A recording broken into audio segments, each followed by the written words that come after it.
Welcome back, everyone. We are continuing the First Crusade. Every story, every battle, we're going to cover it here. So now, we're going to talk about the People's Crusade. Obviously, Urban II just went to France, did his tour, really got a lot of knights and individuals really riled up for this crusade. But something else is going to take forth precedence. So make sure you hit that like button, and let's jump right into it. Inspired by the Pope, decided to a man by the name of Peter the Hermit, inspired by the Pope, decided to launch his own campaign, carrying his own message and delivering it to a different target audience. Starting out in Berry, Peter began touring the urban centres of northern France, and before long he captivated the hearts and minds of thousands of people. One of his supporters described him by writing, "Outdoors he wore a woolen tunic, which revealed his ankles, and above it a hood. He wore a cloak to cover his upper body and a bit of his arms, but his feet were bare. He drank wine and ate fish, but scarcely ever ate bread." Another eyewitness reports, "We saw him wander through cities and towns, spreading his teaching, surrounded by so many people, given so many gifts, and acclaimed for such great piety that I don't ever remember anyone equally honoured. Whatever he did or said seemed like something almost divine. Even the hairs of his mule were torn out as though they were relics." So he's a celebrity of its own, so let's keep going. Peter was an extremely charismatic preacher who told the story of how he visited Jerusalem a few years earlier and saw firsthand how the Muslims were mistreating the Christians and desecrating the holy sites. According to him, as he slept in the Church of the Holy Sepulchre, he received a vision of Christ, who handed him a round letter that instructed all Christendom from all parts of the world to take up arms and journey to Jerusalem to fight against the pagans and to claim eternal possession of the city with all its pertinent lands. All right, we got a thing. So he's gonna probably take this, and as Urban did, he's gonna create a marketable message to incite an uprising against what's current in the region. There is no evidence that Peter ever made such a journey, but that didn't stop thousands from joining him as he travelled from one city to the next, warning that the last days were at hand, and that the Christians would have to travel to Jerusalem to battle the Antichrist. Compared to Urban's more moderate approach, So basically he's selling the revelations is here. targeting the warrior class, Peter appealed to a larger group of people, mostly commoners, at a particularly sensitive moment in time. 1095 saw the occurrence of a meteor shower, an aurora borealis, a lunar eclipse, the passage of a comet, blood-coloured clouds, and a number of fascinating stories. Some said that the Holy Roman Emperor Charlemagne had come back from the dead, ready to lead his people into Jerusalem. Wow. When word of the Crusade began to spread, people began disfiguring and tattooing themselves, claiming miracles and divine signs. But arguably the largest contributor to the widespread frenzy was the ongoing series of plagues. If we take a look at the multiple and independent writers during this period, a trend starts to show. During the period between 1092 and 1095, there are over 40 mentions of plague, peaking in 1094 Like bubonic? with 25 reported plagues, often accompanied by famine. Surrounded by Catholic imagery of damnation in the form of frescoes and grotesque sculptures, the notion of abandoning the little they had to journey to the land of milk and honey, that is how many Christians thought of the Holy Land, suddenly seemed like a great idea. Contrary to popular belief, the so-called People's Crusade had a large portion of nobles who joined Peter's group, and So a lot of these individuals probably like have a vision of what this area looks like and how, because this is a faraway land, they don't have internet, they don't have any pictures, so they just more or less have like a vision in their head. So a lot of this vision is probably exaggerated and fantasized. those nobles would be the ones who were in charge of the crusade and were about to unleash chaos on Germany.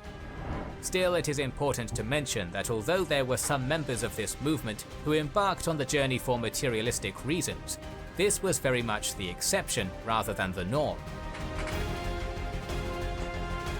After passing through Champagne in March 1096, Peter moved into Lorraine before spending Easter in Cologne. He sent smaller parties to preach in the surrounding cities, while assembling a force of 15,000 men, women and children. Peter was joined by many minor nobles, among them Walter Sans-Souvois, Renaud of Bray, Geoffrey. He was mistakenly known as Walter the Penniless due to a Greek translation of his family name, which actually means fearless. Of Burel, and many others. The plan was to take the route towards Jerusalem, one which the local German populace was very aware of since the Great German Pilgrimage of 1064. This pilgrimage was led by a number of major German clerics, among them Archbishop Siegfried of Mainz, and although possibly thousands of pilgrims were killed by local Bedouins in Caesarea, most of them reached Jerusalem and returned home by sea. However, this was another big deviation from Urban's route and timing, which intended for the crusade to cross the Adriatic and land in Dyrrhachium on August 15, 1096, coinciding with the Byzantine harvest, a date Alexios Komnenos knew ahead of time and prepared for by sending vast amounts of grain merchants and Latin translators to the region. So this is going to basically make the foundation of this plan a little shaky. Peter took the time to preach in Cologne to recruit more German lords, but Walter was impatient and decided to leave as soon as the feast was over with a few thousand companions. As a result of this schism, the crusade was now divided into 5 groups. 5? One under Peter, one commanded by Walter, and 3 more under the leadership of nobles, who distorted the words of the initial call even further and weaponized them against the thriving Jewish community. The series yep. As we've always seen throughout time. Of events which we now call the Rhineland massacres would become a turning point in history. This was not the first time when a minority was attacked by the majority, no, but the scale and nature of these attacks would mark a new chapter and set a precedent which would recur numerous times in the centuries to come. Contemporary scholars writing after the conquest of Jerusalem tried their best to put the blame on Peter or peasant greed, with the goal of distancing the more successful Prince's Crusade from the failed People's Crusade, but not because of the mass slaughter of the Jews, which the Church unilaterally saw as a grave sin, but because after many of them were forcibly baptized, they reconverted once the storm had passed. But how did this all start, and why did these 3 groups begin the rampage in the first place? I don't know. Even before the army crossed the Rhine, word spread proclaiming, "Do we need to travel to distant lands in the east to attack the enemies of God, when there are Jews right before our eyes?" Easy announcement right here would be basically like, easy explanation that they are saying is, why go to a faraway land when we can do the duties of God here? Just trying to, of course, reason it, which there is no reason. A race that is the greatest enemy of God? We've got it all backwards. The greatest Days went enemy. by as children asked their parents if this was Jerusalem at the site of each new city, and the growing excitement turned into impatience. Most of the German nobles were busy fighting amongst each other, but some of them quickly became obsessed with the promise of indulgence in return for military service. Count Emicho So they're trying to shortcut it somehow, and it's not even the original message. of Leiningen added his own ideas to the crusade by tattooing a cross on himself and proclaiming that he was the last emperor, the one who would unite East and West before going to Jerusalem and wiping out Judaism. Egomaniac over here. His well-equipped and well-organized army unleashed a wave of violence, which began on May 3rd, 1096, at the newly settled city of Speyer by storming into the synagogue. The Bishop of Speyer, who had heard of the coming danger, did everything he could to protect the Jewish populace, and as a result of his actions, only 11 of them were killed. 15 days later, Emicho descended upon the city of Worms, where according to the Mainz Chronicle, They took a trampled corpse of theirs, which had been buried 30 days previously, and carried it through the city, saying, "Behold what the Jews have done to our comrade." The fear-mongering is real. They took a Gentile and boiled him in water. Then they poured the water into our wells in order to kill us.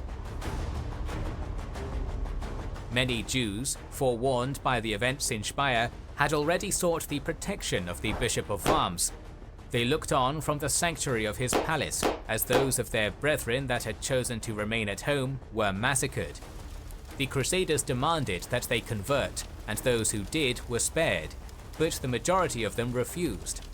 Emiko laid siege to the bishop's palace, and once his soldiers broke in, they discovered that the Jews inside had decided to take their own lives rather than...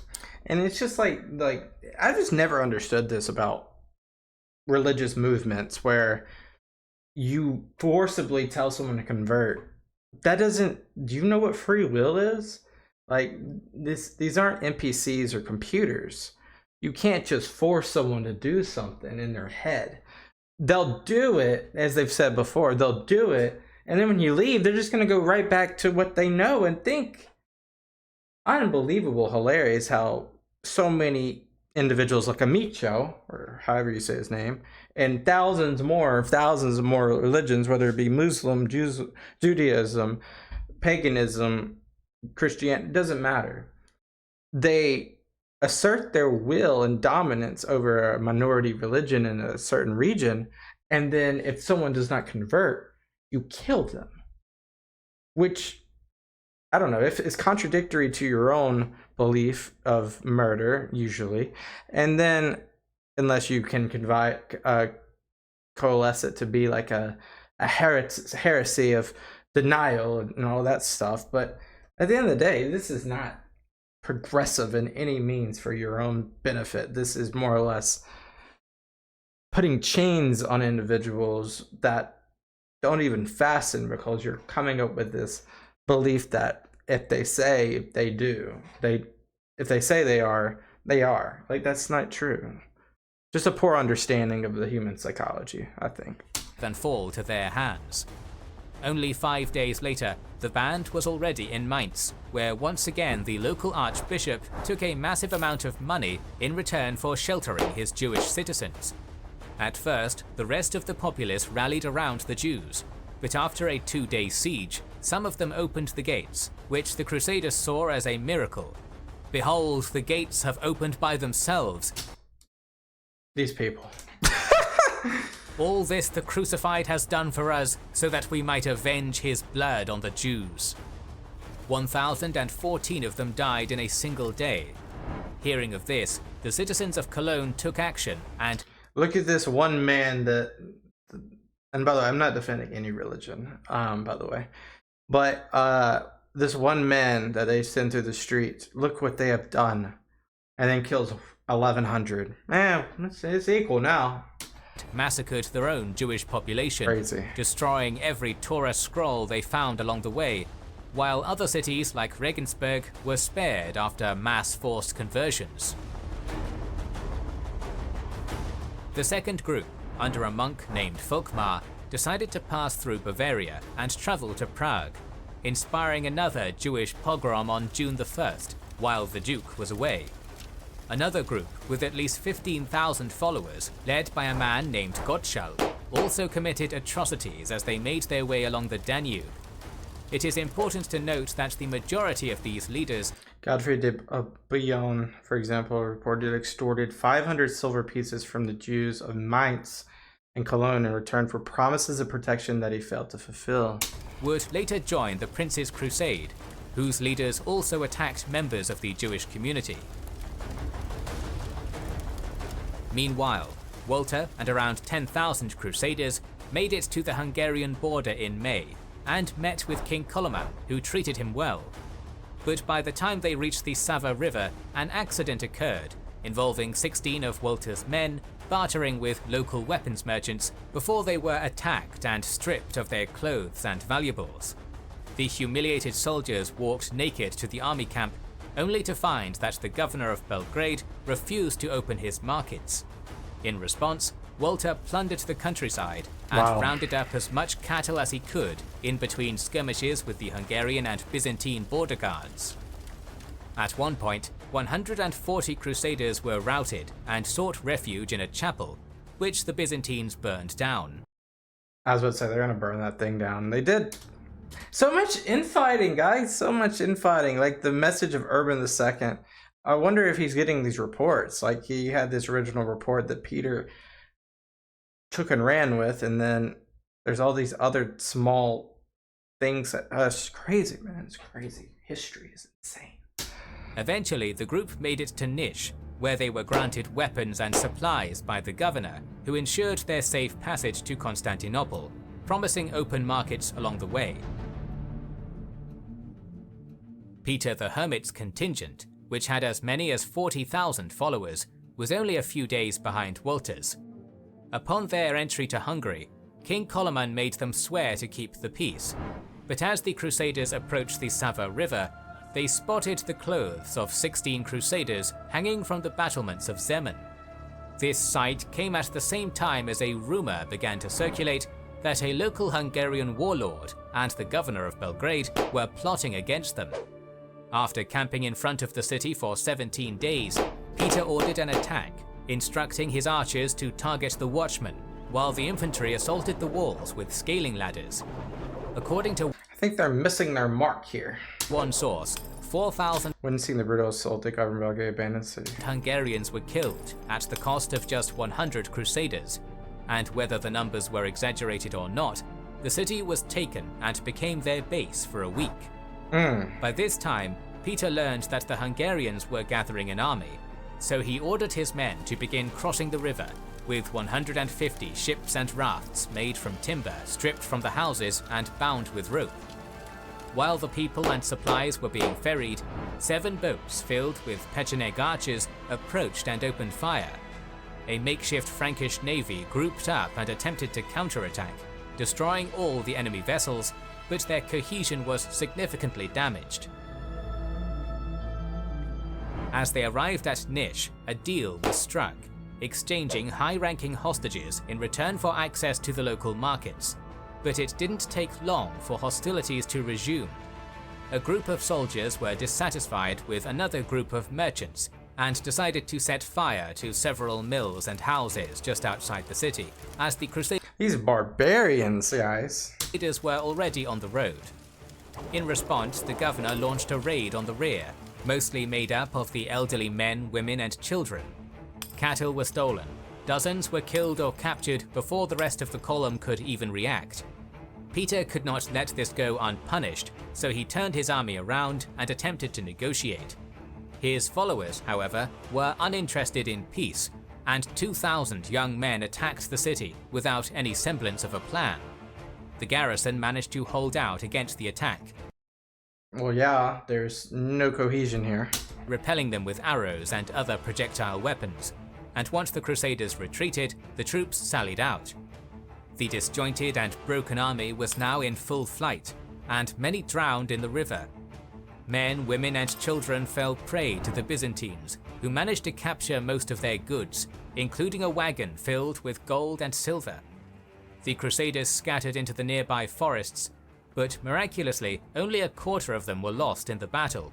However, that included a good portion of the fighting men, as well as most of their provisions. On July 12th, Peter reached Serdica and met with imperial emissaries, who ensured that there was no trouble for the remainder of the journey, and that What a journey so far, my goodness. the army was well supplied, a generous gesture which showed both the commitment and preparation of Alexios Komnenos. The next group to reach Hungary was that of Folkmar, but after a brawl broke out in the capital, the army quickly responded by killing and enslaving anyone who failed to escape. Then came Gottschalk's contingent, and this time the Hungarian king kept them at Moson for a prolonged period of time, and a Hungarian merchant was impaled after a failed bargain. Battle lines were drawn, but neither side wanted to engage, so after a prolonged stare-down, the Hungarians proposed a truce. If indeed you surrender them to the king with all the money you have, You might soothe his anger and find grace in his eyes, but if you do otherwise, not one of you will stand before his face or go on living, since you have committed such contumacy and calumny in his kingdom. He's grouping them all at one now. The Crusaders agreed, and as soon as they were disarmed, the Hungarians put them to the sword. Dang, they just... And I don't think any of this is going back towards the previous group, so it's just a walk-in trap. They're 2 for 2 now, the last two. Finally, Emmiko's army crossed into Hungary, but Koloman refused to even deal with them, so the Crusaders decided to lay siege to the capital and devastated the countryside. There were numerous skirmishes while bridges and catapults were built, and finally 2 breaches were opened on August 15, 1096. While the king was preparing to flee, the defenders organized a desperate last stand as the Franks poured in. The tides turned, and the knights were routed. Those who were well equipped and mounted managed to escape, while the rest were vanquished. Back in Constantinople, Peter finally met up with Walter's contingent, and personally met with Alexios, who was instantly impressed by the charismatic hermit. The number of Crusaders was significant, but there were little more than 500 knights and a few thousand footmen, as most of the fighters were lost along the way fighting Hungarians and Byzantines, so the emperor advised that they wait for reinforcements outside the city walls. This was seen as a grave insult to the thousands of people who had travelled all this way and were now prevented from seeing some of the most holy sites in Christendom, so naturally more looting occurred. No prosperity, guys. Why can't they have prosperity? According to Anna Komnena's Alexiad, the Christians behaved abominably. They sacked and burned palaces of the city and stole the lead from church roofs so that they could sell it back to the Greeks. Despite his lack of confidence, Alexios knew that his guests couldn't stay long, so they were ferried across to Anatolia on the 6th of August. It's crazy that they went unpunished. That shows you how much leverage Alexios has at this point. Once on the Asiatic shore, they began attacking in all directions, usually Christians living under the Seljuks, pillaging houses and churches all the way to Nicaea, which was deserted since its sack 15 years earlier, and was converted to their new base of operations. The Romans kept a steady supply of grain ships, selling provisions at a fair price to it, and the other base at Kivitot. But months went by without much progress, and the coins were starting to run out. On October the 1st, Peter decided to go back to Constantinople in hopes of striking a new deal with Alexios, and in his absence, a rift formed between the Frankish knights on one side and the German and Italian knights on the other. As animosity grew, the latter group decided to leave Kivitot and raid as far as Nicaea on their own. The once great Roman city was now the capital of the Sultanate of Rum, ruled by Kilij Arslan. The Nicaean garrison charged out, but was defeated by the knights, who despite their lack of leadership, had some of the best training and equipment money could buy. After the Turks were repelled, they headed towards the nearby castle of Zerigodos, which they quickly captured, sparing only its Christian population. The castle had plenty of grain, meat and wine, but was a signal to the Turks that this was not a threat they could deal with easily. 3 days later, Kilij Arslan made his way towards it, defeating an ambush laid by the Italian contingent along the way. Siege lines were drawn, and the unyielding Christians were cut off from the rest of their allies. Now they're being laid siege. Only 2 sources of fresh water nearby were located outside the castle walls and guarded by the Seljuks. As the days dragged on, the Crusaders began to drink their own urine and sewage water. Some of them buried themselves in the sand in the hope of retaining moisture, or tried to suck water out of the dry earth. On the 8th day, the gate was set on fire, causing a wild panic. Some surrendered, while others jumped, sallied out, and were assaulted with arrows. Only a few Germans managed to survive. Wow. Back in the camp, Peter was still negotiating, while a Turkish spy told the Crusaders that Nicaea had fallen and that the Crusaders were dividing up the loot between themselves. Once again, the Christians were divided, with some advising to wait for their leader, while the rest wanted to act now.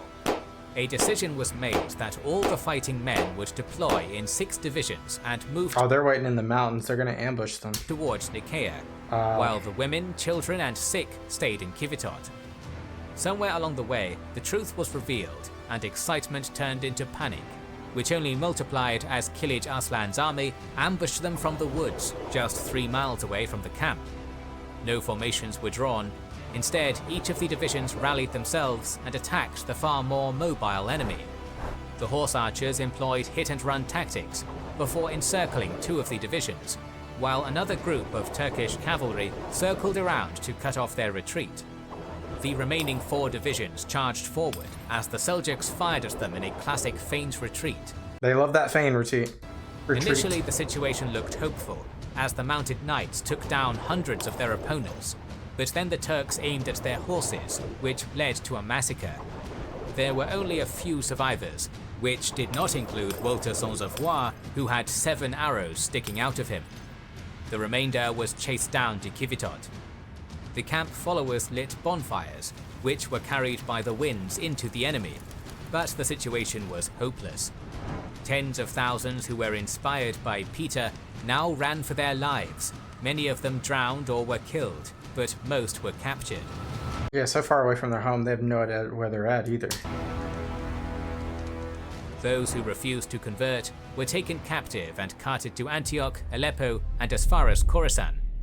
3,000 managed to reach a nearby ruined castle and hold off the attackers with improvised fortifications. The following day, a single boat managed to reach Constantinople, prompting Alexios to send his fleet and rescue a fragment of the people who initially set out from France.